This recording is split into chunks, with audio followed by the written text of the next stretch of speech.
რაც უფრო ხისტი ადამიანი, მით უფრო ადვილად სამართავია ის. ამერცლა. საინტერესო.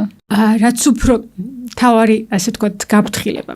როდესაც თქვენთან კომუნიკაცია იწყება ქებით, აუცილებლად ადგილი ექნება манипуляციას.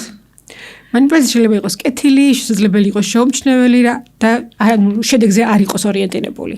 უბრალოდ თქვენი კეთილი განწყობის მოპოვებაზე იყოს ორიენტირებული, მაგრამ როდესაც საუბარი იწყება ქებით, მაგრამ აუცილებლად არის ბოლოში. გეთანხმებით, მაგრამ ეს ადამიანის მართვის საუკეთესო საშუალება არის მითი პატიმოყვარეობის, ასე ვთქვათ, მისი პატიმოყვარეობის გაღრმავება.